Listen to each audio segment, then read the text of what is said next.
What's up, YouTube? It's Carolina Calvin, and welcome to my first week of doing a Panthers recap. I only do the Panthers. I was thinking about doing other teams, but I didn't.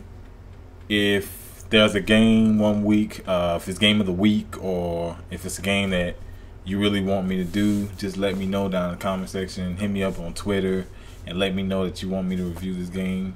But other than that, obviously when the playoffs come around, I will, do those games, but, the preseason is just way too many games. And, I watch all the games, but it's a lot of work to go back through them and review every single one of them.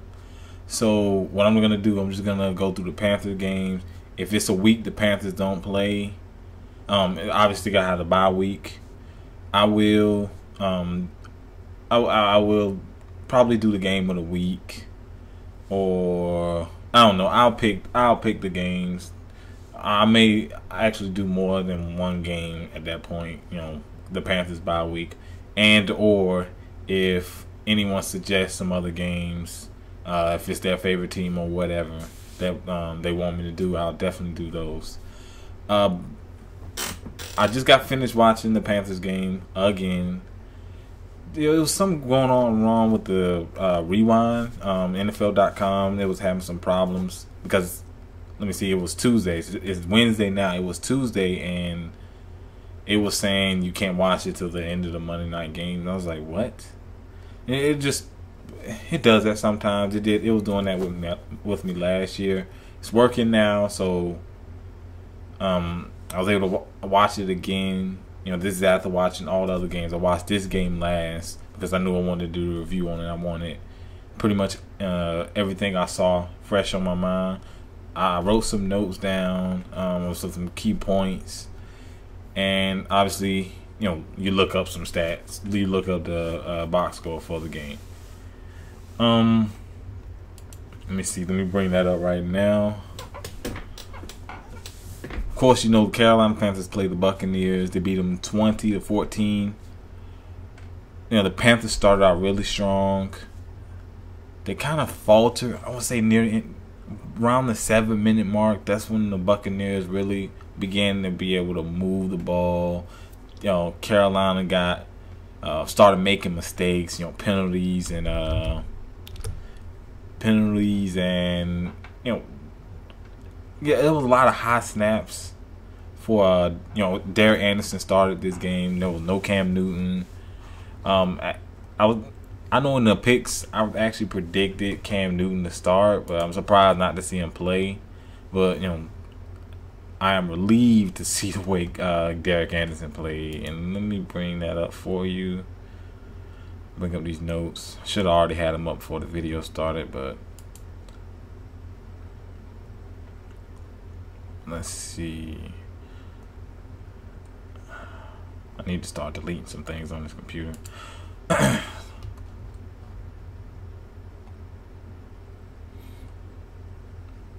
Okay. I'm just gonna go down to each, how each QB performed, and then receivers, running backs, and how the defenses performed. What were the weaknesses and strengths? That's usually how I break it down. Derek Anderson, of course, as I said, was a starting quarterback. He was, he actually had a really solid game. And if back in 2007, Derek Anderson went to the Pro Bowl. It was actually, he was playing pretty good then. The last time he threw a pass in the regular season was in 2012. So, you can see a guy being kind of skeptical about a guy who hasn't thrown a pass in the regular season since 2012, but he actually came in surprised. He's a really nice backup, and I won't be surprised to see Cam sit out the next game, so Derek Anderson can play. We definitely have a tough matchup next week against the Lions. Derek Anderson, 24 of 34, 230 yards, 6.8 average, 2 touchdowns, and the big one, 0 picks. He was sacked once for 9 yards. Which was a 9-yard sack. So I think that's a pretty good game, and to me, one of the biggest things under that is 0 interceptions. And for a guy who hasn't played in such a long time in the regular season, you would expect him to make mistakes. that was one pass I could say definitely should have been picked off, and would have completely changed the complexion of the game if it would have been picked off. Rushing, it ran 33 times. They knew that they put in a quarterback who hasn't played in a while, so you're gonna see heavy run. That's even when Cam's in there, you still see heavy run, at least 30 plus. D'Angelo Williams, 14 carries, 72 yards, 5.1 average. Jonathan Stewart, 9 carries, 20 yards. Mike Tolbert, 7 carries, 11 yards. And Derek Anderson had a couple scrambles. So it's usually running by committee. No one outside D'Angelo Williams really stands out, but it's usually a running by committee. Total of 33 carries for 113 yards, 0 touchdowns. Although it was the 3.4 average, they stayed committed to it, and that's really all you guys. You gotta stay committed to run. You can't go away from it, especially when you have a quarterback in there who hasn't played in quite some time. From receiving core, really only 2 guys really stand out. The rest of the guys are relatively invisible for the most part. Kelvin Benjamin, who's the rookie, was a guy that a lot of the Panther fans have been high on. 6 receptions, 92 yards, 1 touchdown, and he had a really nice grab, which who was, I think it was Mike Jenkins, got PI on him. He was holding him really bad, and he still caught it with the guy draped all over him. It was an amazing catch. From watching him, the guy's 6'5", 6'6", something like that.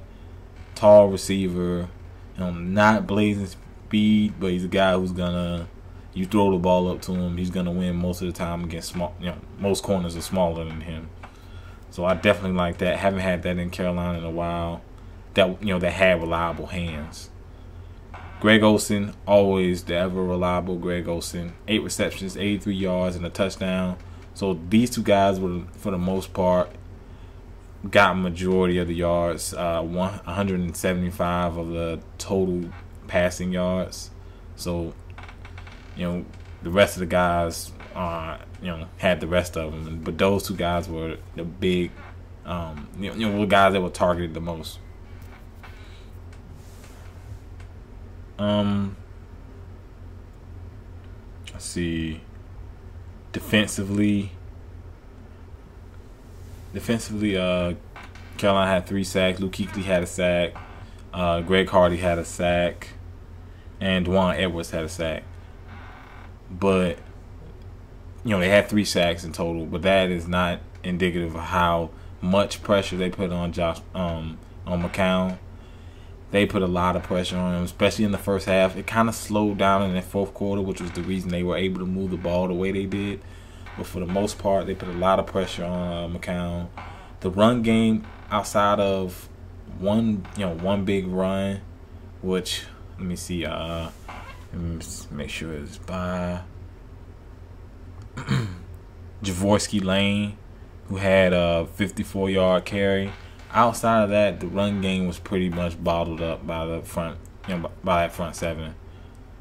The back end, if you got a good front 7, the back end can be, some of its deficiencies can be covered up, and they're hoping Roman Harper and Thomas Deku can bring some veteran experience to that secondary. That's definitely one of the weaknesses on the team, and you saw in that first half, really for the most, first 3 quarters, that they, Tampa Bay wasn't able to take advantage of that,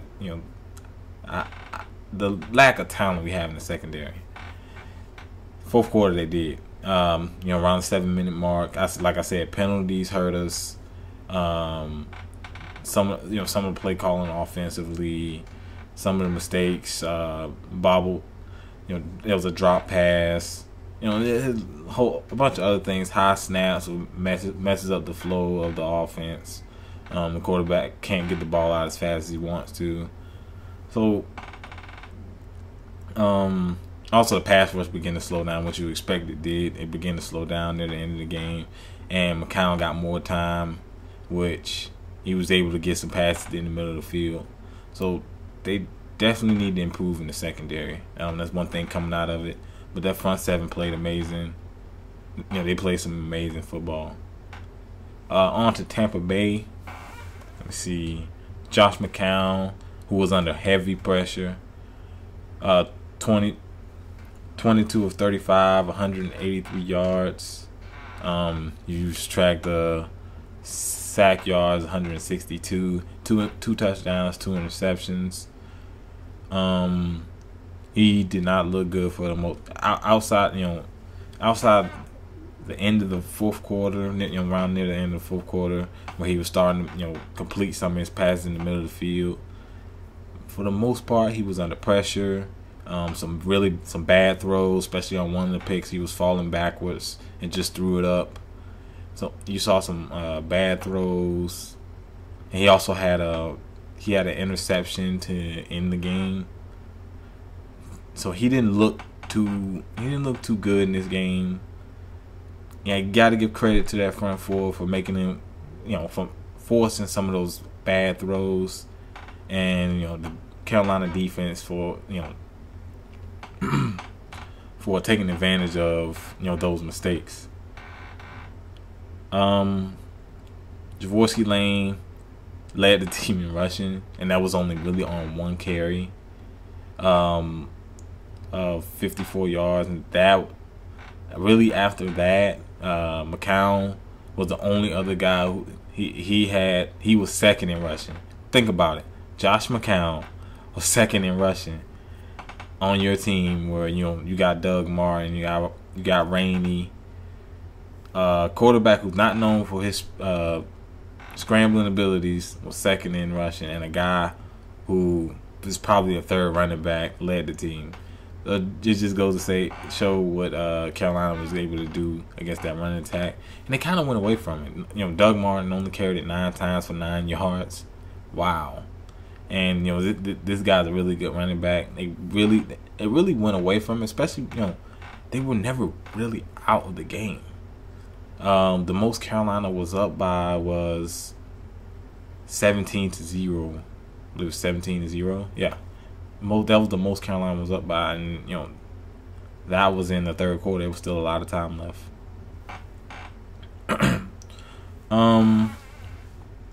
The receiving core, Brandon Myers, 6 receptions, 41 yards. He led the team in receiving yards. Mike Evans, 5 receptions, 37 yards.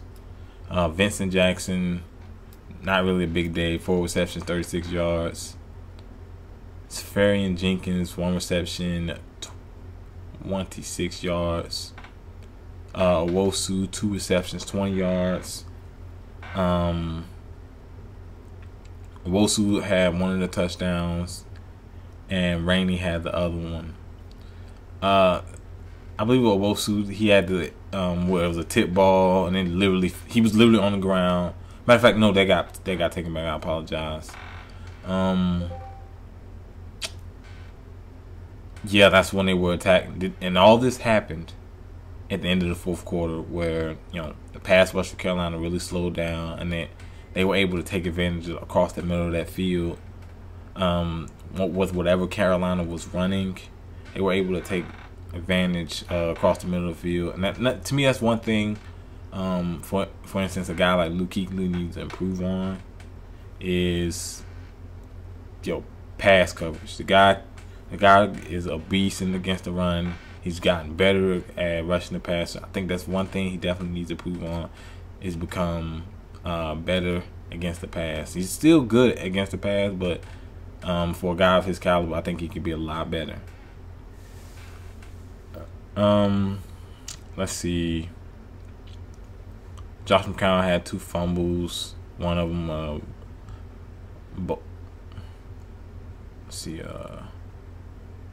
one was recovered. Let's say what happened to the other one. Bob Rainey had 1 fumble, which was recovered at the end. I remember that one. That was at the end of the game. It's an amazing play by Luke Kuechly. Another example how this guy is always near the ball, and he made an excellent play on the ball. The Tampa Bay defense, I'll say, they were able to keep the game close. They did a good, they did a good job against the run. They were able at times to get pressure on Derek Anderson. That front four. Although I didn't see nothing that really wowed me in that game. I think they had the potential to. They were last year they were the best against the run, and it seems like it's still going to be very difficult to run the ball. Although Carolina did have some decent runs, but it was more so it was a lot of carries and no huge runs. They didn't give up any touchdowns. So I really think they still have a good run defense. I think with the talent they have in that front four, they should be able to get after the quarterback a little bit better. Secondary could be a little bit better because there were times where Derek Anderson looked really comfortable. He was making throws down the field. There was really no pressure in his face, and he was hitting the open receivers. The offense, it was more so shorter passes, but as it opened up, he was able to make 5 to 10 yard passes, and he looked really comfortable in the pocket. So I think pressure is something they're gonna have to be able to get more pressure on the quarterback, especially if the secondary is not gonna play better than what they did. Like I said, they stiffened up a little bit in that second half, but in the first half, not so much. Let's see.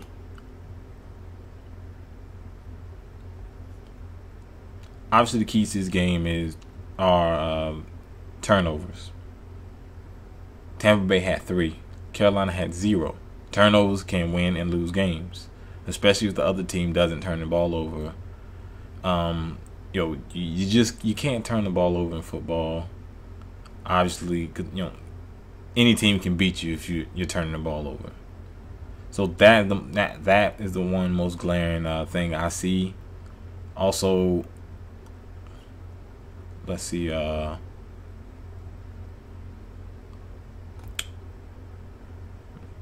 Penalties, which were against Carolina. This is what really, this is what really kept Tampa Bay in the end, because the majority of these penalties happened in the fourth quarter. They had 6 penalties for 55 yards, and Tampa Bay didn't have too many penalties. 3 penalties for 15 yards. So penalties is what got Tampa Bay in this game, and turnovers is what lost Tampa Bay. Penalties by Carolina kept Tampa Bay in this game, and turnovers by Tampa Bay pretty much sealed the win for Carolina. Let's see, Carolina had a total of 334 yards. Tampa Bay had a total of 264.